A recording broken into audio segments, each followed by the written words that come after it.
Hey there mga my love Sagittarius! Thank you so much for always staying here with me in this channel, babes. So before we start your reading, Sagittarius, let me just greet everybody. Hi and hello there new subscribers. Ako po si Yan. Welcome dito sa channel. At sa mga returning subscribers, thank you so much for the warm love and support you're giving me. So, we do not have any gender right here. Babae, lalaki, LGBT, cross-watchers, you're all welcome here. Of course, mga babes, no? Just take how this resonates. No? Pwede niyong pagpalit-palitin yung roles, okay? So, yun yung mga babes, no? Meron pa tayong ibang channel kung hindi mo pa yan knows. The link is down below. You might want to make tambay din there. Syempre naman, welcome na welcome ka. So, yun nga, alamin na natin rito, Sagittarius, kung ano ang mga mensahe or paparating rito sa inyo, guys. So, Spirits and Angel Guides, Archangel Michael, thank you so much for being present here in this reading. This is for my Sagittarian people. Can you please show me what do we have here for Sagittarius, please? Sagittarius. Sagittarius.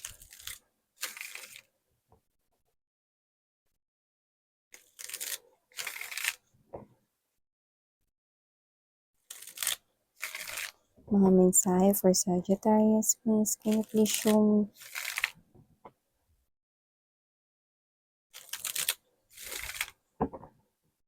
Okay, so let's go ahead. Ilatag naman na natin lahat mga babes, no? Bago natin i-read ang mga messages here for ya, Saji. You've got here the Two of Wands energy, the Hermit, Temperance energy, the card of Patience, Queen of Wands, Nine of Cups, Page of Pentacles energy, Seven of Cups, Six of Swords, Knight of Wands. Yung iba may nakikita ko rito pagpipilian, more likely sa trabaho to. Baka meron ditong trabaho na pinagpipilian ka, pwede nga applyan mo pa lang, or baka namimili ka na kung alin dyan yung parang ipupush mo. Kasi posibleng parehas kang tanggap sa work na yan. No? So, nakita ko rito na ito ay options kahit na ano naman.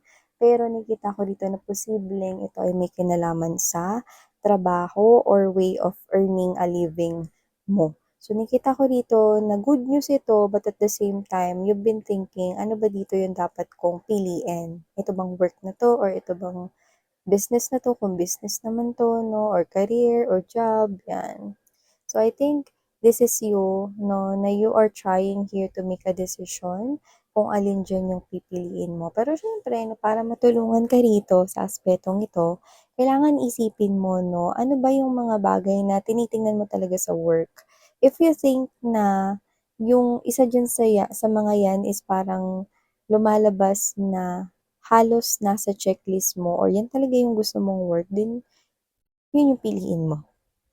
Okay? Huwag mong piliin yung nakukulangan ka. Piliin mo yung nakakalamang sa checklist mo or yung talagang gusto mo dito talagang gawin, no, na trabaho or work or business. Yan. Sa iba naman, posibleng ibang bagay yan, baka love life yan. Basta, always go to what you think is alam mong hindi ka makukulangan. No? Yung masasatisfied ka at makukontento. Yan, no? So, maliban dyan, Saji, nakita rin ako rito ng energy na parang yung iba sa inyo, nakikita ko na meron kayo ritong parang bagay na gustong i-pursue, kung ano man yan. Okay? At nakikita ko na lumalakas ng lumalakas ang loob mo na gawin yan. Tumataas ng tumataas yung confidence mo na gawin yan, no? At kung titingnan ko, mas confident ka ngayon or mas magiging confident ka pa sa mga susunod na araw at linggo kumpara sa kung gaano ka ka-confident noon. So, kung ano man tong bagay na pinaplano mo ritong gawin, no, na I think hindi mo sinasabi sa iba, kahit ano to ha, pero nakikita ko na confident ka na ngayon, no, parang you have here enough confidence, no, para ipagpatuloy na gumawa ng aksyon patungkol dyan, no. So, I think this is you. You could be having here a long hair. Yung iba pwedeng born kayo rito na parang wavy yung hair ninyo or baka kulot kayo. Yun, just take how this resonates. It's very specific. Guys, I do see na na-try nyo na yung long hair, no? So whatever the case may be, just take how this resonates, no? Doesn't have to be na kung hindi nyo na-try yung long hair at puro short hair kayo, since birth, hindi na para sa inyo yung reading, no? Nakuha lang kasi natin yun, that's very specific, so kailangan nating i-mention, no? But doesn't have to be that that's your case, okay? Kung nagpa-short hair ka simula nung pinanganak ka, nung fetus ka, at never mo pa na-try yung long hair, no? Doesn't mean na hindi na para sa'yo itong reading, okay? So just take how this resonates. So maliban dyan, Saji, nakita ko na may long time wish ka rito na matutupad. Pero bago mo yan makuha, meron munang kailangan kang gawin. May challenge muna. It's like a test of the universe right here, pero worth it. May wish ka ritong matagal mo ng wish inside your heart, okay? And this is coming true sa'yo. But you need to understand that the universe right here, kasi ganito yun eh, pag alam ni universe na gustong-gusto mo yung isang bagay, na ayaw mo talaga yung pakawalan, no? Gaya na ng pag-hope, ng faith mo, na one day matutupad yung wish mo na to, no? And eto na yun, diba? The universe right here is now giving this to you, but you need to win over the universe. Because they're gonna send you tests or challenge right here kung gustong-gusto mo ba talaga yung bagay na yan. Kung ano man yan, kahit ano yan, no? So, paanong test ba to, miss yan? Ganito yung nakikita ko dyan, Saji. Example, tao yung wini-wish mo, a specific person. Gustong-gusto mo na siya, no, since the day began, since the world began, no? Example lang to, no? So, matagal mo na siyang gusto, ang hiling mo is, sana siya yung mapangasawa mo. Yung iba, yung hiling, sana mapansin niya na yung love mo, sana tanggapin niya kayo, blah, blah, blah, no? Example lang yun, no? And then, the test would be, the universe will send you another person.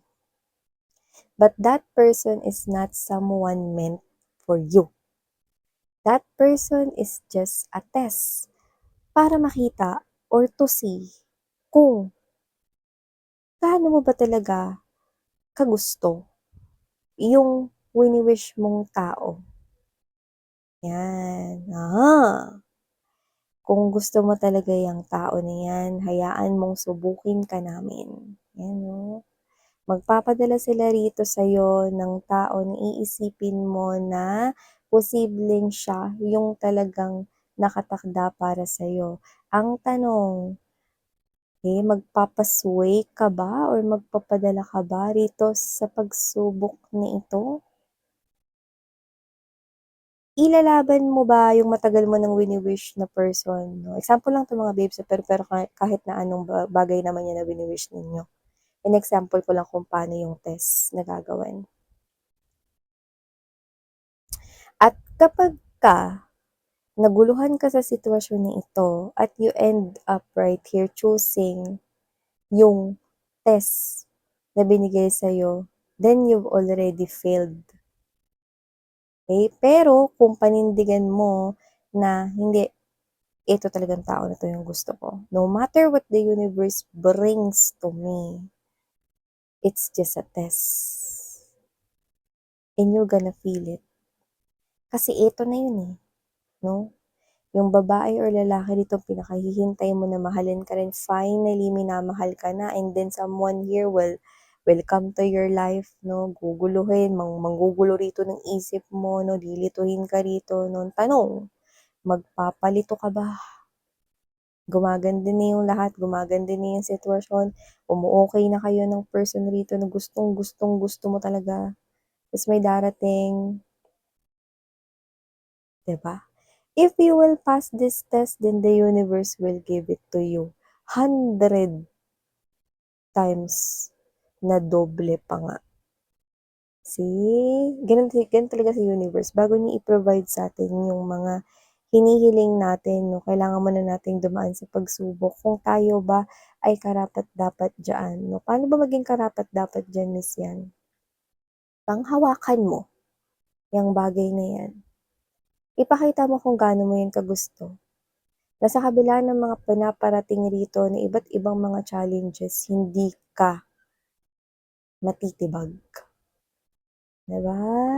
So, maliban diyan, Saji, nakita rin ako rito na posibleng maubos ang pasensya mo. Baka katrabaho ito o bago lang siya sa trabaho or,